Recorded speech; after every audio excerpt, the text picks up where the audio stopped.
Welcome to the Proven Podcast, where I don't care what you think, only what you can prove. On this episode, Brent Gleeson, a Navy SEAL operator, a father, and a multi-time best-selling author, explains exactly what it means to go all in, not just as a SEAL, but on every aspect of your life. There are few people out there that I would trust to scale companies more than him. The show starts now. All right, everybody, welcome back to the show. Man, I'm excited to have you on. Thank you, brother. It's good to be here. Been looking forward to this. So, for the 4 or 5 people who don't know who you are, who are you? What have you done? What's going on? I am Brent Gleeson, Navy SEAL combat veteran, longtime tech entrepreneur, 2-time best-selling author, hopefully 3-time best-selling author here coming down the pipeline, Forbes leadership columnist. I am married and have 4 children. Man, thank you. So there's a lot to unpack there, just in that. So first off, before we go too far, thank you so much for your service. Thank you for the brothers that didn't make it home and for you allowing us to be here and do silly podcasts and do all of that. Thank you for that. It was a blessing to have had the opportunity. Appreciate that. So you have a new book coming out, and it ties into what I want to talk about with everything that you do and how you live your life. What's the name of the new book? The new book is titled All In, The Pathway to Personal Growth and Professional Excellence. So a lot of people, when they hear SEAL and they hear about they've had professional success, in your world, there's a divide, right? There are people who are unbelievably successful as SEALs because in order to do that, the limited exposure that I have, which I will never be a SEAL. I don't like discomfort. I don't like cold water. Coronado is really pretty to visit, but good God, is that cold? So a mutual friend of ours, Mark, is out there, and I remember asking him, I was like, do you think I could ever be a SEAL? And he's like, go put your foot in the water. And I was like, no, I can't be a SEAL. I can't be a SEAL. Yeah. But there are some who transition well, and some who, again, another title of your book was Embrace the Suck, who can embrace the suck, but also embracing the suck to then being successful in business are two very different things. Yeah. Why do you think some people who are at the top of their game as operators don't seem to do so well? Because people assume, hey, if I'm an operator and I execute over here, I'm automatically going to execute and just finish these evolutions in the same manner. I think it really boils down to one critical factor that all successful entrepreneurs do master. And it's interesting because it doesn't translate exactly. Obviously, they are high performers in the most elite military organization in the world. However, at the same time, as high performers, sometimes people, some of those traits that make them high performers in one arena are their enemy in another arena, and that's focus. So oftentimes when folks transition out of special operations, they just try to do too much, too many shiny objects, chasing too many different projects. They're excited about doing different things, which is great. And oftentimes, obviously, they're pursuing multiple paths to see which one sticks and what they're passionate about and where they feel like they can build a new career. They're also going through a pretty significant identity transformation from operator to entrepreneur or professional, executive, whatever their career path ends up being. But what I see that drags guys down a little bit is that they're trying to do too many things. They're losing that sense of focus that what drives success through, the training, what drives success on the literal battlefields, but at the same time, really needing to narrow their focus, finding one path, and going all in on that path. And that's what really the entire book is about. And I get asked that a lot, when I'm, after speaking or working with clients, like this philosophy around being all in all the time. Tell me more about that, because that sounds counterintuitive to what drives success in most areas. And it really is about narrowing your focus, identifying a few key relationships, a few key business practices and strategies and priorities, a few key, personal goals. Whereas when we're trying to do too many things, we're just practicing the fine art of mediocrity in every single one of those categories. Yeah, it goes from embracing the suck to being the suck. Yeah. So one of the things we talk about getting really ridiculously focused, I remember the first time I ever had it explained to me how you get through any sort of evolution, be it Hell Week or anything else. They talk about running on a beach, and all you're focusing on doing is landing in the other guy's footstep because he's already compressed the sand down, and being that militarily focused. You're not caring about, I don't care how long the run is. I just have to land there, because if I don't, it's going to make it significantly harder. So that laser focus in has always hit me. That makes sense in the SEAL world. In the entrepreneur world, we have shiny coat, whatever. The squirrel syndrome. Yeah, that's what I was calling it. What are the tactical ways that you could do that? We talk about here on Proven, like this is what you can do, because we all have these little dopamine screens that are following us around all the time. And then, you've got multiple children, and you've got the misses, and you've got multiple books, and you're running organizations, and you're scaling. There's a lot of moving targets for you. How do you lock in on that one? And how do you teach people to do it as well? Yeah, and in referencing the different things that I focus on, when doing that, it sounds like a lot, but all of those key areas have intentional strategic overlap. Whereas if they're living in their own silos and their own, their own separate projects that really don't add value to the other projects, then yeah, I would be pulled in too many different directions. But it comes down again to really taking some time, not too much time. You don't want to get caught in that time-consuming bunker of reflection and finding your purpose and all those things. It is Oh, action that God. drives that Yeah. discovery process. Taking Mhm. action, course correcting, pivoting, collecting data, getting feedback, finding a good mentor, a good coach, things like that. Not necessarily one you pay for, but like if you and I were coaching each other on, sharing best practices and what's worked in your Mhm. career versus mine, you can learn a lot just doing that through Mhm. trusted friends and colleagues. But really listening and then identifying a path and putting your time, resources, your learning into one of a few key areas, as opposed to trying to do too many things, and then putting systems in place to ensure that you're continually working towards, whatever KPIs and goals or milestones, metrics that you put in place to know that you're showing progress, just like on any project, goal, or business you're trying to build. Having a system and a framework in place to know that you're making progress, getting feedback along the way, as opposed to, hey, let's team up over here and build this new app, or let's go try to start, do this startup, but also we're going to do a podcast and we're going to do all these different things. And it's like, it's going to be great and we're going to win. Well, unless those things, like I said before, are intentionally designed as part of one cohesive system to drive, Mhm. to drive continuity across all of those different types of seemingly separate projects, then you're just going to be doing too many things, and you're not going Right. to win in any one of those key categories. You talked early on, you always talk about this, that execution wins above ego and emotions. So if you're sitting in self-reflection, there's a time and a place, but you need to execute. Yeah, We also talk about, don't ever make a plan because everyone goes through like, "Hey, I made plans." I'm like, "Cool. How many have gone exactly the way you thought of?" None. Stop making plans. Marry your goal. Get out of the way. right. But you mentioned something about purpose, and I'm curious about that because, again, when someone decides to join the military or decides to be in service on that level, there's a driving purpose. And I'm curious when you did the transition over and okay, again, you're a father and you're an author and you're doing business stuff and you're a friend and you have all of these different things. How much does purpose align and in those in your business? How important is purpose versus mission in that? Are they separate?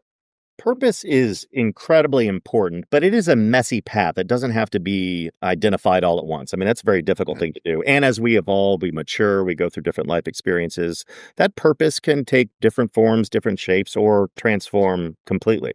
Like when Mhm.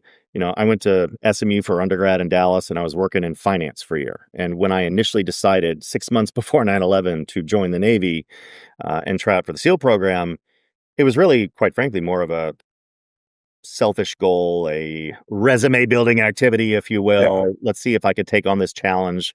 One of my buddies from college was doing it, so it wasn't an overnight decision, of course, but at the Right. same time, there is some element of purpose. Yes, I wanted to give to a cause greater than myself. I had a bit of a call to serve. I reflected on it a lot, prayed on it a lot, but at the same time, it was peacetime.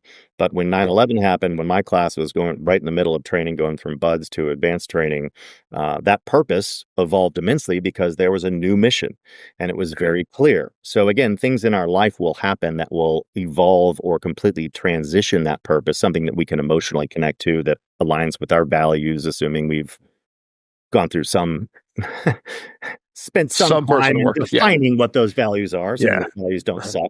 suck. But then upon transitioning out, again, not spending so much time in deep reflection and trying to identify, what is my why and all these things that sound a little bit cliche, but it is taking action, like you said before, that will help you identify what your why is and what your purpose Right. really is. It's the foundation there is your values. Now, I highly encourage anyone to really sit down, just like any great business, any great team, any great organization has clearly defined, concise, measurable, and actionable values that are their guiding principles. It defines how they make decisions, how they behave, how they show up as leaders. Well, if high performing teams do that, high-performing individuals need to do that as well, and those values help us make decisions. It helps us identify our purpose. It helps us explore the right opportunities, and most importantly, say no to the majority of quote unquote opportunities that come our way. Right. Can you walk me through a list of an example of a values or set of values? Yeah, typically, and we coach this in our enterprise clients and customers and things like that. When sometimes we're taking them through a major transformation or a cultural Okay. transformation or operationalizing mission, vision, and values, it's the same exercise that an individual should go through. Is really identifying starting with some reflection on in various times in your life. One question might be when you were at your most resilient and adaptable, Mhm. what was true about you in those moments? What feelings, what thoughts, what principles were really guiding you to overcome those obstacles?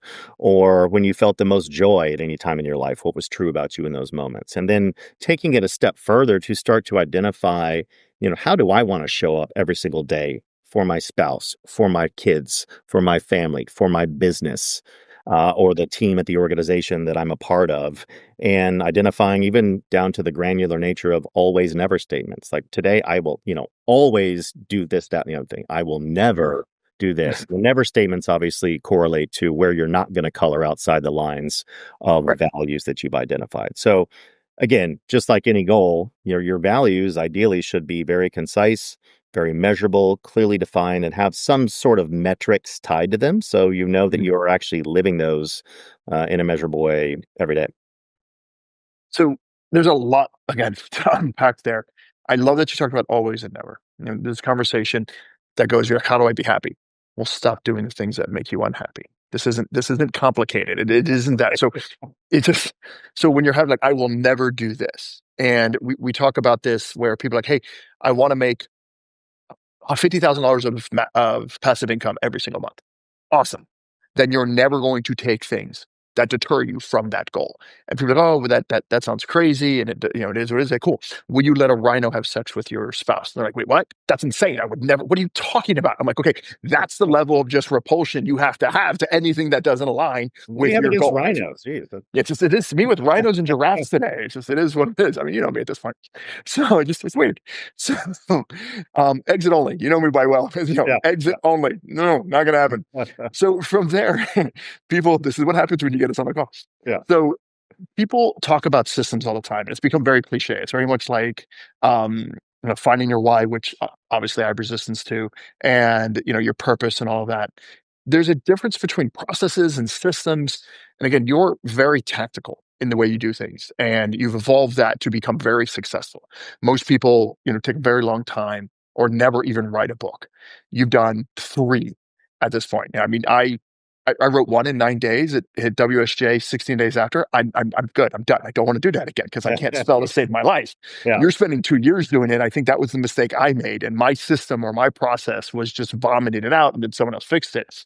When someone talks about systems and they talk about processes, what's the difference? What is a system from your point of view? Because you're at a higher mountaintop than other people have been. Looking back when you're like, hey, this is what I thought a system was. What are systems in your world, and how do you make it that they're all in on them? Yeah, it is a good question, and people confuse these. And we do talk a lot about systems a lot and how they drive desired outcomes. I Mhm. take it a step further too, and the book All In is actually built around a framework that we've developed. I touched on this framework in a slightly different way in Embrace the Suck, and it's a framework we've actually implemented in organizations, but in All In, it's really focused a bit more on personal development. Now, granted, you could apply any good framework or model to team development and organizational development with some small tweaks. But it's called the Remarkable Results Pyramid, and there's 5 layers Okay. to the pyramid. At the top, you have your existing results, and it's a transformation model. So then you move into your desired outcomes and the remarkable results you want to achieve, whatever time Mhm. bound nature you want to put to that. The second layer under there is systems and processes. There's some Okay. minor subtleties into the differences, those that I'll get into in a second. But skipping past the middle, at the bottom is routines. And so one thing I go into in defining is what is the difference between a routine or a ritual Mhm. and a process? And they're very different. The rituals and routines being the foundation of the pyramid are habit building and habit breaking daily routines and rituals that you Mhm. put in place as a foundational element to being in a continuous state of improvement. So if I Mhm. want to break certain habits or build certain habits, you follow the exact same model. And this isn't Mhm. a model I've created. This is, from behavioral psychologists and things like that Mhm. have built, where you look at, and James Clear, his book Atomic Habits dives deep into this. My book dives deep into it as well. But you look at the cue, the routine, and the reward. You can apply this Mhm. to building a new habit, or breaking a bad habit. Well, one of the things I did at the beginning of writing All In was, well, we don't need to get into all the details right now, but I decided to eliminate alcohol from my Mhm. life completely, Mhm. overnight. And it's, ironically, the book comes out in a couple weeks on December 2nd. That will be exactly to a day, 2 years of complete Mazel tov. sobriety. I know it's Congratulations. That's that, amazing. that was not by design, Yeah. but it's interesting. And so, in order to do that, I had to create new routines and rituals following that same path. So, what were the trigger points or the cues that would make me want to drink at certain times of the day or things like that? Well, you do the same thing following that cue. Let's say it's end of the day, you've had a long day, a good day, a bad day, doesn't really matter. Mhm. But then that routine would be to have a drink or multiple drinks. So instead of, that time of day or, whatever, however we've trained our minds to be addicted to certain routines, if it's a Mhm. bad habit, you replace that actual routine with something different, like a workout or a long walk or something like that. And you actually get the same but a better reward, which is, an elevated, dopamine spike or a natural high from the exercise, just an example. But Right. the same thing goes into how we build new habits, whether it's work habits or daily routines and rituals, fitness, wellness, business practices. The same thing applies to how we build those habits. It takes about 66 days to build a new habit if you're doing those routines on a regular basis. Now, when you go up the layers of the pyramid to systems and processes, the system is your overall framework, for putting all these things in motion to achieve desired outcomes. Just like in a business, you have specific systems, how you use technology, how you conduct meetings, how you meet with clients, all the different things. Those are your systems that are put in place that you do on a consistent or semi-consistent basis to achieve specific results. How you use resources, how you use technology, all those different things. Now, a process is a layer below that, and how you go through those on a day-to-day, weekly, whatever time-bound cadence you put to those. Mhm. But the big difference really there is looking at the difference in the systems, but also the rituals that will drive the mindset necessary to be disciplined and accountable in how you follow your systems. That's where Mhm. teams and individuals fall short, is they don't have that foundational element of daily rituals that will build the mindset of doing new things or following a good system or process. Organizations always complain about they don't have enough resources, they don't have the right technology, the right software. Oftentimes they do. People just aren't Mhm. using those resources for their intended purpose, or they're using them so inconsistently that they have bad Right. data, and they're not getting the desired outcomes that they're trying to achieve. So when I want to jump into, because a lot of people have problems drinking. I'm allergic to alcohol. I take 3 sips of it. It comes right back out. My body views it as, Yeah. spoiled milk. It's a gift from my grandmother. Thank you, grandmother. So I haven't had that. I've helped people get through it. And people, when they hear things like this, like, oh, I'm just going to change my patterns. I'm going to say, hey, instead of like when I do intermittent fasting, I do 3 day water fast or 7 day water fast. Yeah. Whenever it's 5, 6 o'clock, I'm going to eat. I'll just get up, throw on a rock, and then go for a walk instead. So I'm replacing the activity with something else. And people get to understand the tactical of that, and that's easy. Where I go through, and I'm curious what your thoughts are on this. You have to pivot who you want to be before you go change those habits. So in other words, before someone says, yeah, so for those of you who are watching on screen, there was a trigger there. Yeah, he agreed. So most people, when they go, I want to stop drinking because, I want to get in better shape, or I want to stop drinking because I have certain toxic behaviors, or I want to stop drinking because there was this thing with a rhino again. Uh, so as you go through that, it's I would encourage everybody, you have to switch your identity before you do that. So in other words, I want to stop drinking because I want to be a better father.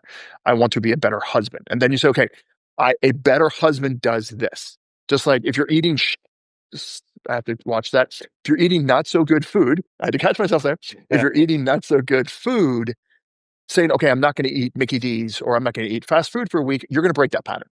But it's not until you sit there and say, I'm a healthy person, this is who I am. How does a healthy person operate? So when you were kicking out, and you could share or not share why you wanted to stop drinking, I would highly recommend anybody do a test on what you look like doing 6 months drinking, then 6 months not drinking, and you'll see what your body looks like.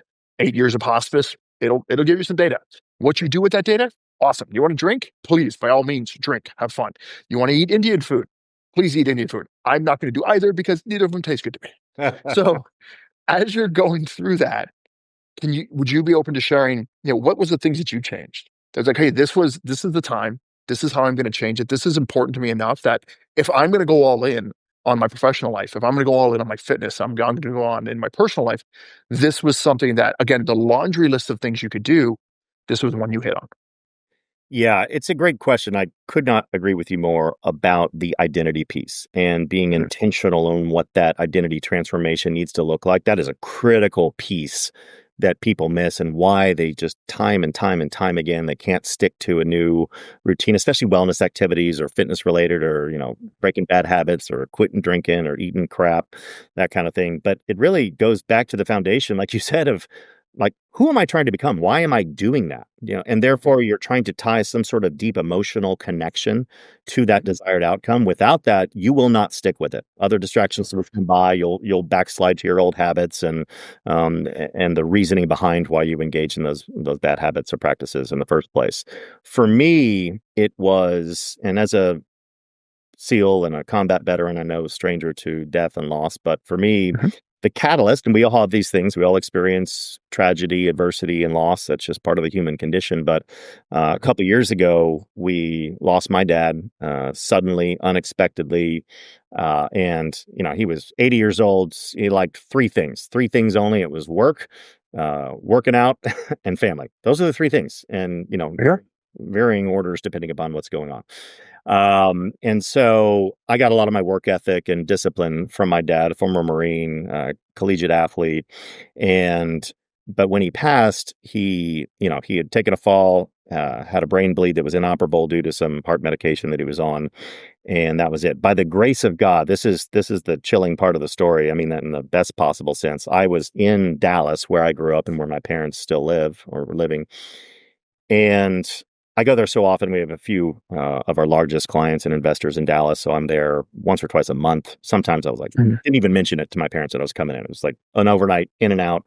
And by the end of these meetings we were in, my phone had been blowing up in my pocket. And it was actually my mom saying, your dad's taken a fall and he's in the hospital. Basically, it's not looking good. And Right. so I texted her back immediately saying, actually, I'm in Dallas. So the CEO of this client, he's like, let's go. We got in his, he loves fast cars. So we got in his Corvette, and he Mhm. drove me through Dallas rush hour traffic all the way to Presbyterian Hospital, where I had the opportunity to spend last. Um, Best moments with your dad and be able to have that, because a lot of people don't have that closure, right? They don't have the ability to say those things. And you've been around death on a level that's a little different than mine, because mine was hospice. No one was deciding to try and kill me with lead poisoning. So that it's a different ballgame from what you grew up with and what you were exposed to versus where I did.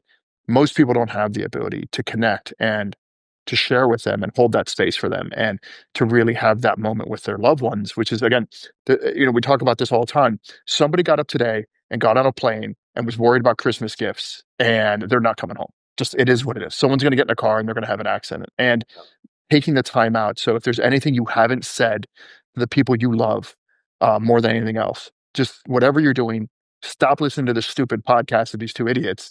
Take out your phone and say, "Hey, yeah. mom, dad, you remember that one time you bought me the ice cream, which is healthy food? Hmm. You had that. Yeah. I really appreciate that you bought me that ice cream or whatever it is." So, Yeah. people don't get to do that. And you're in this situation. Your father's, moving on, and he's transitioning to whatever's next, whatever people believe or don't believe. I don't care. Yeah. But you had that experience. I'm guessing that that triggered something in you that moved you in a different way. That, like, okay, my identity has to change as it comes down to whiskey or whatever else that you were drinking. Well, it forces us to consider our own mortality. I mean, time is our most precious commodity. We spend it freely without ever really knowing the balance in our account.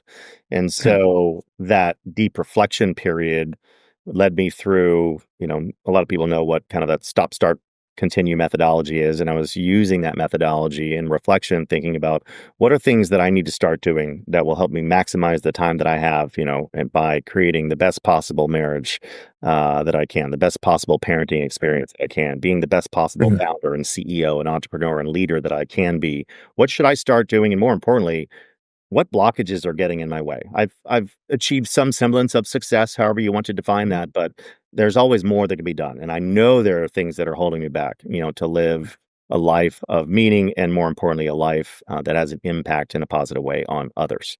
And so one of the things on the list of stop doing was drinking. And for me, I also had some close friends, whether they be former teammates, successful Mhm. entrepreneurs, colleagues, clients who had made that same choice. None of them were drunks laying in a gutter on the side of the road, but all of them did it with some purposeful intent, whether it was to improve their marriage, improve their productivity, their energy, their health, their business. Usually it was Mhm. some combination of all of those things. Right. And for every single one of them, it was an absolute game changer. So I was, I think the saying is like sober curious or something like that. I was definitely curious about the outcomes, Mhm. and looking at those people that I deeply respected. So, it came to the culmination of making that decision one day, and I've never looked back. And it has truly been for me. I don't preach it to anybody. I don't talk about it all that much, but Mhm. for me, it has truly been in this same way a game changer in my marriage, in my ability to be fully present with my children, in Mhm. my, business transformation capabilities, and just generally how I show up in my health, my energy, sleep, Yeah. all those things. Yeah.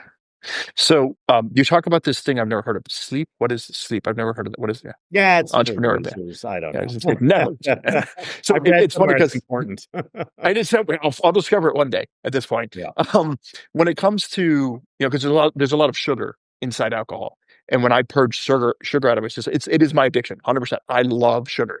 However, when I stopped consuming it, all of a sudden I could think clearly. I could execute faster. And I was like, all right, listen, I love ice cream more than I honestly should, but I enjoy the results I get more. And I think that people come into this when they're like, "Oh, I'm giving this up." I'm like, "Yeah, but what is the trade off?" Right? Like I could go and pound DQ and Haagen Dazs, which is a wonder drug, or Talente if you're in Switzerland, but it means that the rest of the day I can't execute, and I'm in my way, and I'm slurring my words, and my brain just doesn't work, or I'm going to blow out a night of sleep. So it's a cost benefit analysis, and we talk about this in business all the time in businesses that you go and you're going all in on, and because again, you can't get an organization to stop drinking. It is a different conversation. Organizations and corporations don't drink because they're different.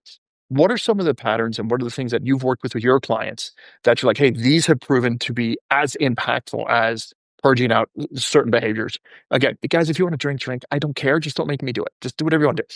But in an organization, what are some of the ones you've gone in and say, hey, I've seen over and over and over again, these orgs do this pattern and it's as toxic as blah, blah, blah.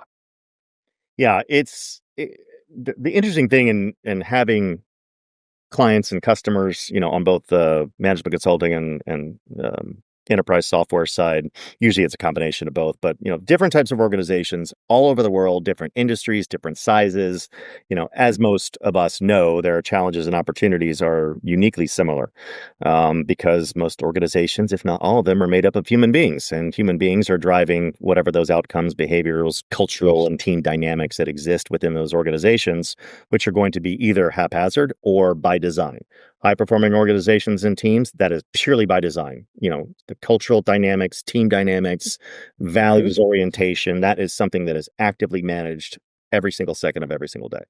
And 100%. that, as we know, that leads to high trust, greater accountability, talent retention, growth and profitability, customer experience, all the incredible things. Now, when we work with organizations, we're not typically going in to fix some sort of broken organization. It's more of a good to great effort, Right. or post private equity scenario, merger acquisition, IPO, things like that, or just hyper growth in general. So change comes in many forms. But ultimately, if I had to boil it down to one thing, it is how organizations deal with and or lead change. Is it a reactive approach to change? Is it a proactive approach to change? How do leaders engage with change at every level of the organization? And it's the hardest thing for organizations to master, which is why the Right. data comes back the same year over year, regardless if it's Deloitte or McKinsey, and McKinsey data is always the best, as we all know. They'll tell you that. But at the same time, They will. the data is the same year over Yeah. year. Forget COVID and all these other things. These all organizations dealt with, engagement issues and turnover issues and growth obstacles and issues with silos and alignment. Before COVID, it just exacerbated what other problems they had in their organizations. But again, if I had to boil it down to one thing, it is how successful organizations are or not at dealing with change. You see a lot of this in my first book. I wrote a lot about organizational transformation, and that I did that intentionally to build the baseline of this organization around that. And organizations fall short most of the time. And usually the data shows that about 70% of organizational change initiatives, whether they're macro or micro or somewhere in between, not necessarily fail, but fall short of meeting their intended objectives due to several key factors, but also mainly because they skip past those foundational elements of, and again, we all intellectually understand these things to be important, yet we just blow past them because we're moving so quickly and we're focused on growth and sales activation and, shareholder value and the next board meeting or whatever it is that's driving us to skip past Hmm. fundamental things that will actually have a massive positive impact on the financial outcomes of the organization. And those are the cultural pieces, getting good, consistent feedback from the employee base, especially those people who are the closest to the execution of those change initiatives. But as you get closer to the top, one of the biggest things you see is just general misalignment, not so much on Yes. direction and strategy, but definitely on strategic priorities of how we're going to get Hmm. Right. and as you go across different business units and you asked 7 different senior leaders on what the top 3 priorities are, you're going to get typically 6 or 7 different answers. 1,000%. Yeah, it's one of the favorite things when you get the C-suite together. You're like, okay, everybody write down what you think the goal is, like the number one priority of the organization is, and you will get completely different answers. Okay, now we found the problem. Then let's start with that. Yeah. And having that conversation. And it's hilarious because like, oh well, the marketing guy's like, oh well, we need to increase our revenue by 3%. And then this guy's like, oh, this one was we need to cut our losses over here. We have our turnover's too high. And this one's over here. It's like, well, we have to make our shareholders. I'm like, okay, you can't hit 5 different targets with one guy. I'm like, with one round. I'm like, it's come on, one Yeah. thing, choose one thing, and you double down on that one Yeah. thing. And getting that clarity on that is for anybody listening. Sit down with your org, have everybody sit down and say, hey, what's our goals for the next Q? What's going to go for the quarter after that? And let's map it all out, and you will see that you guys are not talking to each other, and understand you're not aligned on it. And then you can get into how do you fix it, and having those conversations. But most people aren't doing that. Yeah. You mentioned culture a couple times, and it has become this word that most people don't like. They sit there and go, oh well, it's either too far to the left or too far to the right, or it just doesn't align, or it's just who cares about culture? Just get it done. It doesn't matter. Where do you fall down on the culture conversation? The way organizations and teams fall short around that is making sure that every aspect of their culture, hopefully again, it's clearly defined when it comes to mission, vision, values. Again, we all fundamentally know these things to be important, but how do Mhm. we actually operationalize those into our systems, our processes, daily and weekly rituals at every level of the organization to ensure there's measurable execution happening related to your high level fluffy culture stuff, all that nonsense Mhm. that doesn't drive revenue or profitability. It's like, oh, Right. wait, no, actually, this stuff actually is financially measurable in the organization on how we attract and retain top talent, how we create an exceptional customer and client experience, how we go through significant transformation and growth initiatives within the organization, but also how we instill discipline. And even if accountability or other buzzwords like that aren't on your list of values, all research points to the same fact that a culture of accountability, however you want to define that, has a distinct and very measurable impact on growth, on profit, on operational excellence and efficiency. Again, it doesn't have to be defined as one of your guiding principles, but it definitely has to be a baseline. And that's something obviously that we learn from day one in the special operations training pipeline. You definitely learn it, as an operator on and off the battlefield. And that's another thing where, and again, not just my opinion, I've done a lot of research on this, and our organization works with our clients in ensuring that accountability is a number one cultural pillar Right. because you can't have a high trust organization. Same data comes back, leads to growth, it leads to retention of employee and customer, the list goes on, but you can't have a high trust organization without extreme ownership. You just can't. And 100%. that's why accountability is listed above trust as the two most important cultural pillars, but the priority is accountability because then organically you'll get higher degrees of trust across the organization. And then you can do more with less, you can execute with precision, and everything else seems to kind of work itself out. Yeah, I like how you mentioned that it's measurable because people don't think that culture is measurable. It absolutely is measurable. It will change your bottom line based on how you implement your culture. So I guess the next question I have is, how do you implement that culture? Because if you're dealing with a mindset of special force operators, you guys are going to deal with the cold water in Coronado. You just are. You guys have already embraced it. You're going to embrace the suck. This is what's going to happen. You weed people out. And as much as I wish the hiring process was a more rigid and more harsh, it is not. Right. But we deal with the fact that some people who show up in organizations, they're not going to show up at that level. And that's okay. That is what it is. We need people at different levels. But if you're building a culture of people who are not operators and maybe a little bit softer or have different priorities, how do you build that culture where you've got some people who are way over here as far as performers and some people are on the extreme opposite side with performers? What are the tactical ways that you do that? Like, hey, this is what our meetings look like. We're going to have this many meetings, or this is what we're going to talk about. Because most people, when we talk about values, they ignore them in most calls. They're like, yeah, whatever. They Yeah. don't listen. They're like, hey, can I feed my kids? Because their organization to them is something, it's not their first job. It probably won't be their last job. So they're not going to buy into it as easily. So how do you build that so it does have that hold and that lock in? Yeah, and you touched on a few interesting things. Everything we do in our teams, in our organizations, will start to formulate some kind of culture.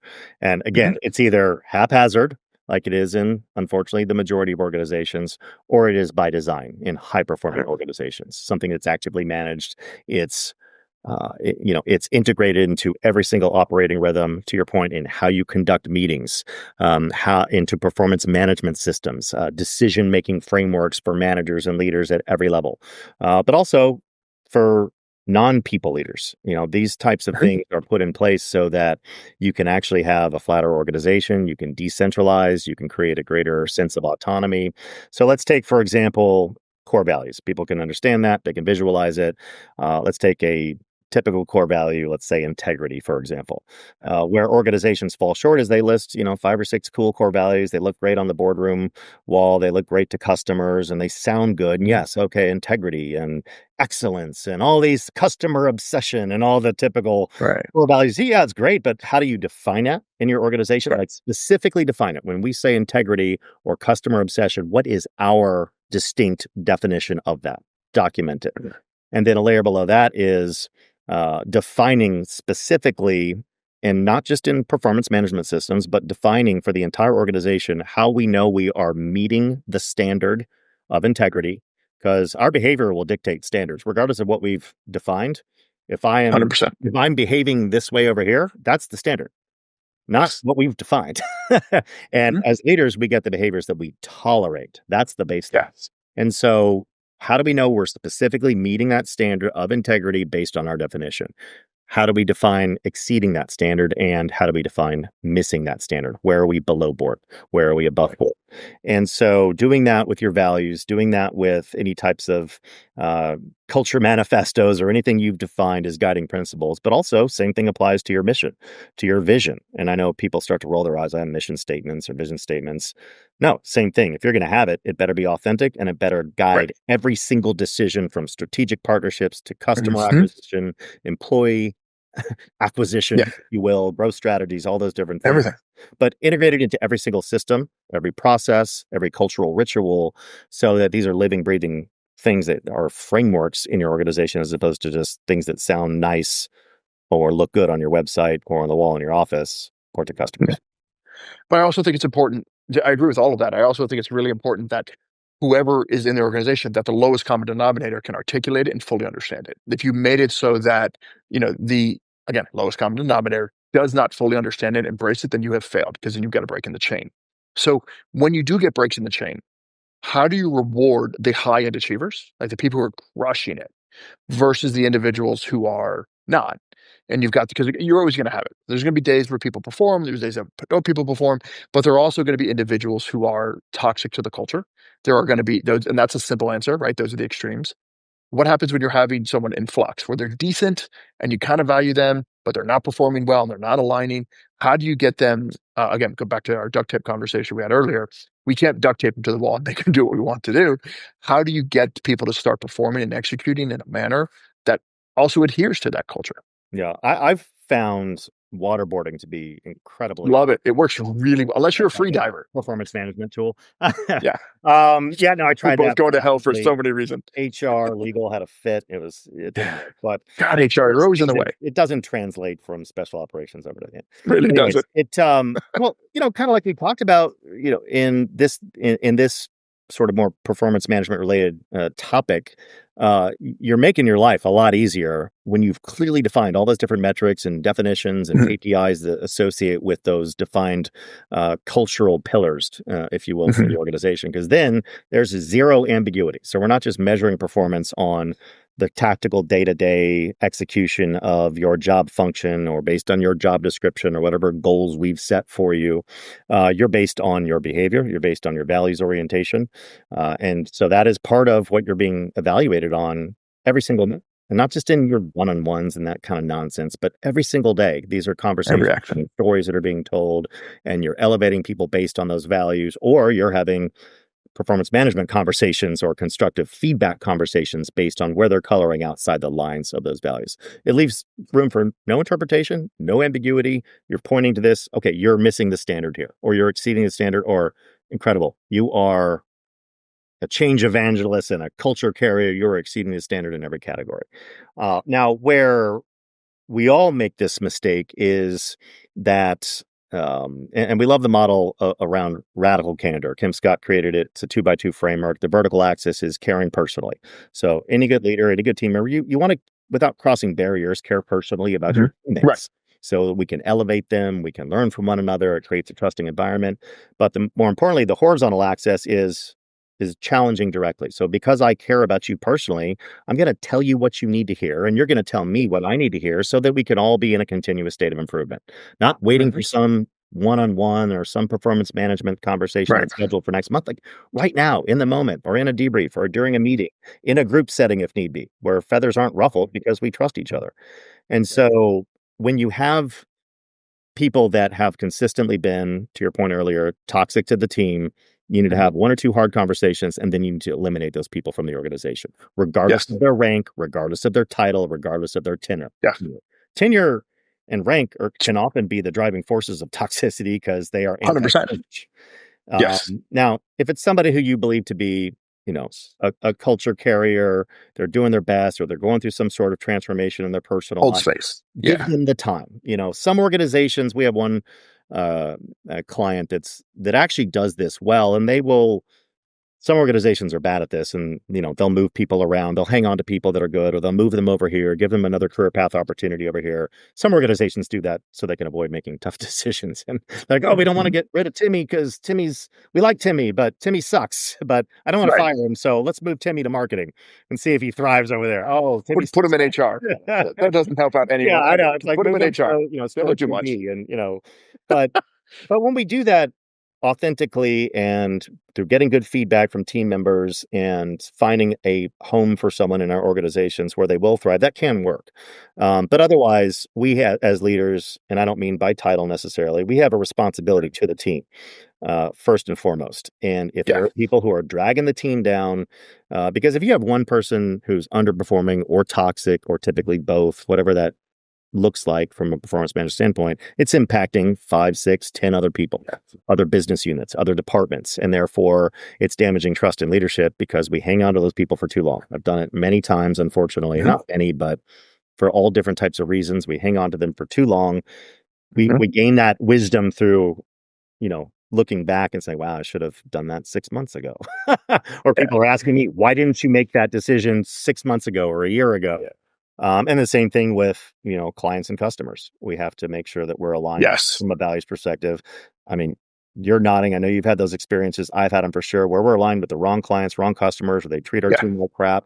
And Hmm. ultimately, if you really look under the hood, how much ever money they're paying you, you're actually Hmm. losing money on those Hmm. relationships, or you're losing money on that team member who's toxic, regardless if they're the quote unquote subject matter expert or the best in the field of what they do. There are other fish in the sea. And you'll Right. find that every A single time thousand you percent. find someone who's just as good or better, and they're a culture carrier, and they're a change evangelist, and all these great things, or maybe they're even like less expensive. I like it when they're less expensive. My Yeah, last name yeah, is Schwartz. I like it when they're less expensive. yeah, But I think there is something to that because you mentioned it earlier. Let's say Timmy is just being really, really toxic. Timmy's not affecting just Timmy. It's also affecting Susie's ability to feed his kids. And you, as a leader, your job is to stand there and say, "Listen, my job is to make sure that my other employees can eat.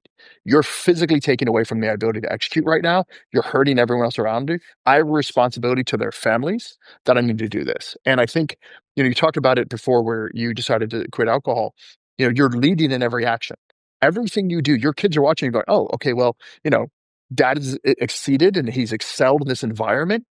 Huh, I wonder why." Because kids will ignore everything you say. They'll only pay attention to what you do.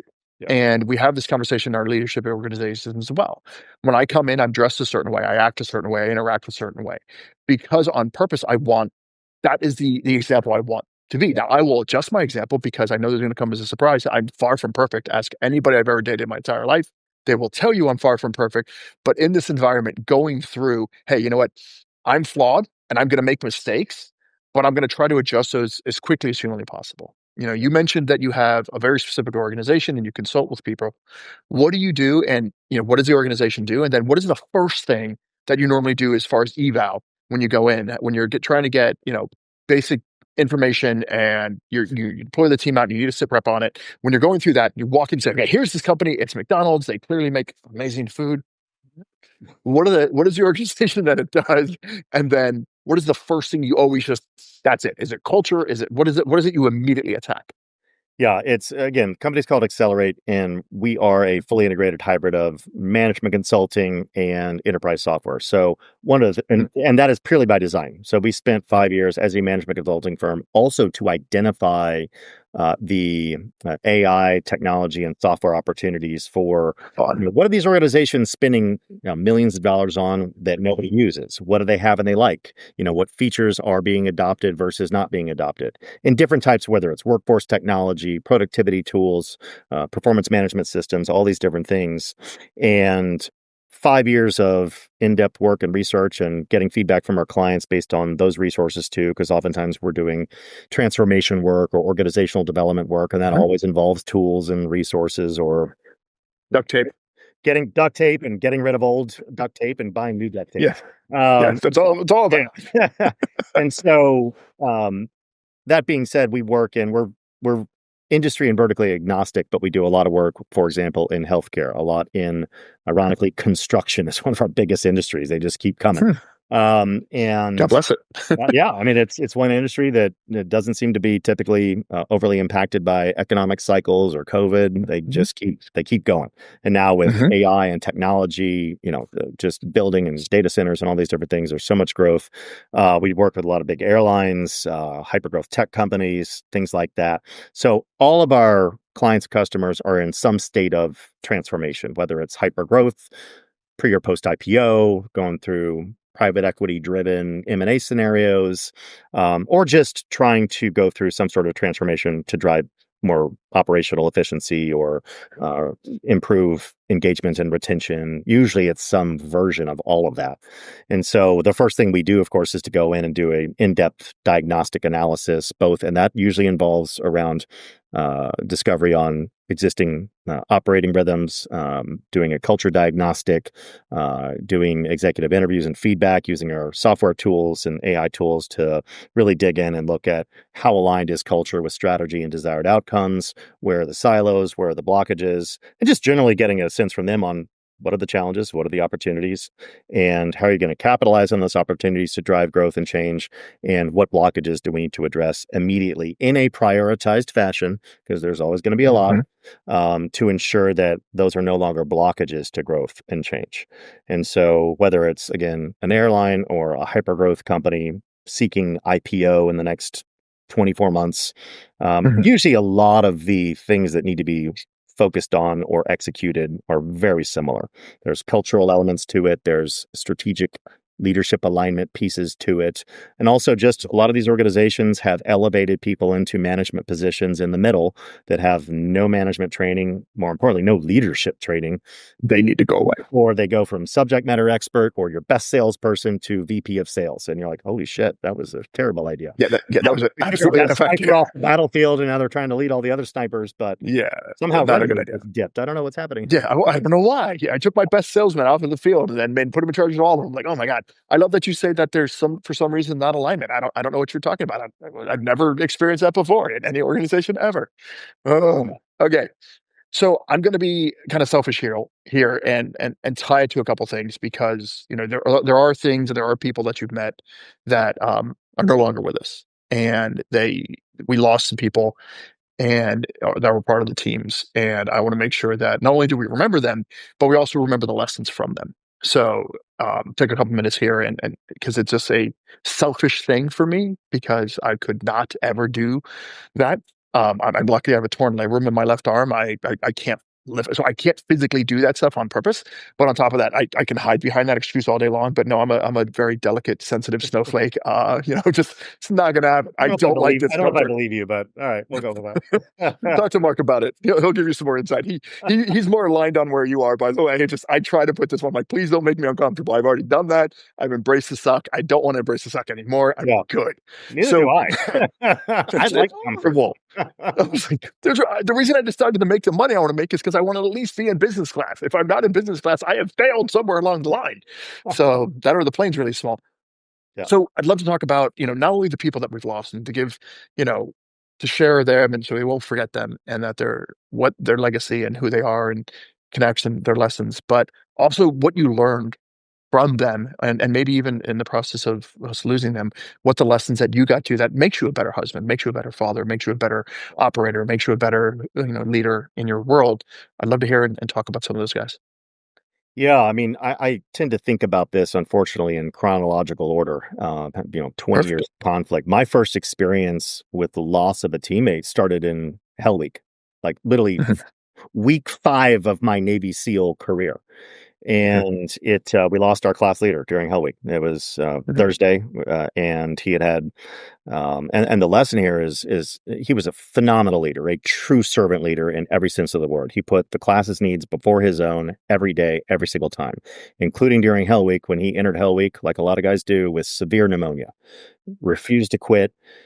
He was coughing up blood at every med check, which we do every 4 hours. And mhm, we don't need a Monday morning quarterback whether they should have pulled him from training, which they probably should have, but mhm, they didn't. He was a well-respected officer as an intel guy at one of the SEAL mhm, teams already, so he had a lot of good relationships, great reputation.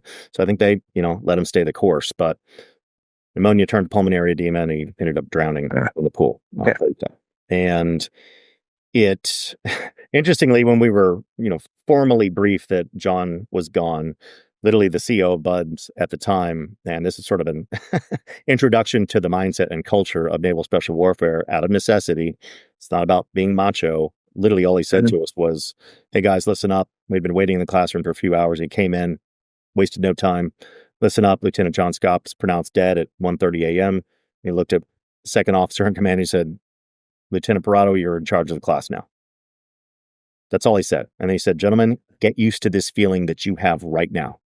This will mhm, not be the last teammate you're going to lose." mhm, And he said some things to like come together as a class, stay focused on the mission, and get the job done. And he walked out. That's all he said. right, And so there was mhm, no hugging, there was no empathy intertwined into his message. And I think that was by design or just a lack of skill in that category mhm. as a Well, leader. But then, and then he was absolutely right. If that was a movie or a book, we'd call that foreshadowing. A few months later was 9/11, and that's when everything got real. And, I went through Buds he got rolled back, but early part of Buds went through Buds with Mike Murphy, who was posthumously awarded the Medal of Honor for his actions as team leader during Operation Red Wings. Another example of someone who not figuratively sacrificed his life, literally. Mhm, literally sacrificed his life for the mhm, lives of Marcus, Danny, Matt, and others. And so and that is something that just continued, unfortunately, to happen time and time Yeah. and time again, where you're seeing guys and gals willingly put the needs of the team before themselves, willingly, not Hmm. begrudgingly, without Hmm. thinking. Other guys who've jumped on grenades, guys who've done, incredible act, and not just in naval special warfare, across all Hmm. branches of the military and living Medal Right. of Honor recipients. We have more of those now, unfortunately, than ever. Medals aren't a good thing. Medals are happen when No. bad stuff happens on the battlefield Yeah. or Mhm. loss happens on the battlefield. That's where heroism comes from. And so, again, people ask you, well, who are your heroes or who do you look up to? My only answer is the same. It's the brothers that didn't come up.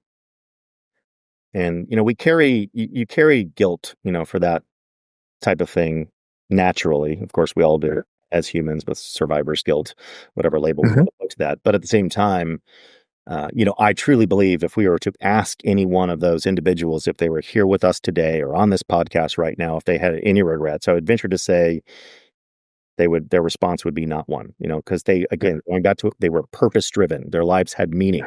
Mhm. They were sacrificing with something very intentional in mind. It Right. wasn't an accident. And so those are things we can learn without applying death to it, of course, or loss to Right. it. The same thing goes into being purpose driven. And ultimately, the happiest, most successful people in the world, every pursuit they do in some fashion is for something greater than themselves. And that is what drives deep emotional connectivity.